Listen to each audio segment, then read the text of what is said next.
There's one single financial mistake that can hit absolutely anyone. It really doesn't matter if you're making $10,000 a year or $10 million. This one little misstep, it has the power to keep people from ever building wealth, and it can even make the rich go completely broke.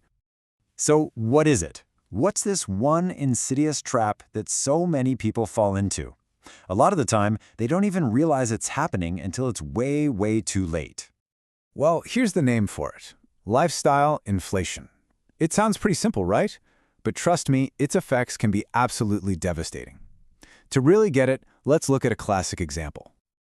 Okay, to see how this all plays out in the real world, let's meet a guy named Mike. His story is a perfect and, honestly, an all too common cautionary tale.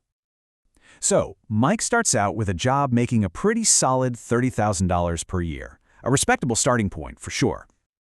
Now, if you look at his budget, you'll see that about 25 grand covers all his essential expenses. The usual stuff like housing, food, and his car. The other 5,000, that goes toward the non-essentials, the fun stuff like vacations and new clothes. He spends all of his income, which means at the end of the year, he has exactly $0 in savings. Nada. But then, some great news. Mike gets a promotion and a pretty significant raise. He's now making $45,000 a year. That's an extra $15,000. Finally, he's going to have money left over to save and invest, right? Well, with that extra cash, Mike decides, hey, I deserve an upgrade. So he goes out and gets a fancier, more expensive car. He moves into a bigger apartment, which of course comes with higher rent and utilities. His vacations get a little more exotic, and he starts eating out at fancier restaurants way more often. His standard of living has definitely gotten a big boost. So let's look at the numbers side by side. His income went up by a whopping 15 grand. But look at what happened to his spending. His essentials jumped to 35,000, and his luxuries actually doubled to 10,000. And here's the real kicker, the most important number on this whole chart. His savings? Still a big fat zero. He's making 50% more money, but financially, he hasn't moved forward one single inch. And that, right there, is the textbook definition of lifestyle inflation. It's when your spending just rises right along with your income. Instead of saving or investing that extra money, you just expand your lifestyle to eat it all up. Those things that used to feel like a treat, like a fancy dinner out, slowly become your new normal, your new necessities. Now, Mike's story might seem harmless enough. I mean, he's just enjoying his money, right? But this habit is so incredibly dangerous. Let's dig into the hidden risks that affect millions and millions of people. And listen, this is not just a problem for a few people. An absolutely astonishing 78% of American workers are living paycheck to paycheck. Just let that sink in for a second. That's nearly 4 out of every 5 people you know. And if that wasn't concerning enough, get this, over half of them, 58%, have less than $1,000 saved for an emergency. That isn't just a thin margin for error. For a lot of people, there's no margin at all. Which of course begs the obvious question, what happens when life does what it always does and throws you a totally unexpected curveball? Without a savings cushion, an unexpected medical bill, a sudden job loss, or major car repair can turn into a full-blown financial catastrophe.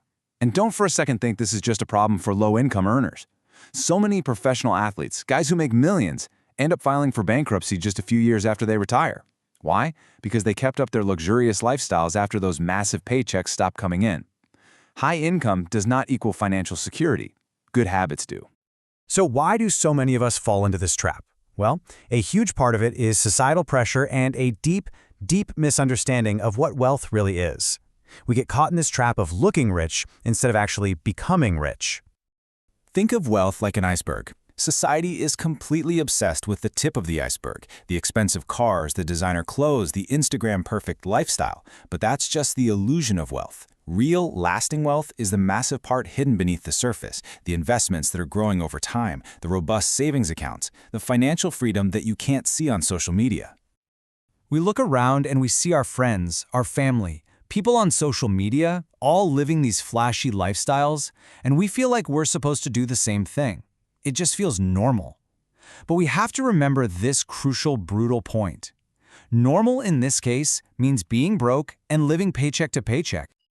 Okay, so we've laid out the problem, and we've seen just how dangerous it is. But here's the good news. You can absolutely beat this trap. And here is your straightforward action plan to do it. It really boils down to 3 simple but incredibly powerful steps. First, just acknowledge it. You have to see the trap to avoid the trap, right? Knowing that this urge to upgrade is a real threat to your future is honestly half the battle. Second, sleep on it. Before you make a big, non-essential purchase, just pause. Give it a day. Ask yourself if this is something you genuinely need or just a fleeting want. That little 24-hour cool-down period can save you from thousands in impulsive spending. And third, automate it. This one is the real game changer. The moment you get a raise, before you do anything else, automatically increase your savings and your investments. Pay your future self first, before you even get a chance to miss the money. And let's be crystal clear here. This is not about saving every single penny and living a miserable life. Not at all. The goal is just to live comfortably within your means while you consciously decide to spend your money on the things that genuinely matter to you, not on stuff you buy just because you can. I'll leave you with this powerful quote from Fight Club that just perfectly sums up the whole psychological trap. We buy things we don't need with money we don't have to impress people we don't like.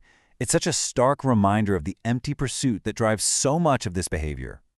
So the final question is for you. Now that you can see the trap of lifestyle inflation for what it really is, are you going to be one of the people who falls for it? Or will you be one of the few who decides to rise above it? The choice is entirely yours.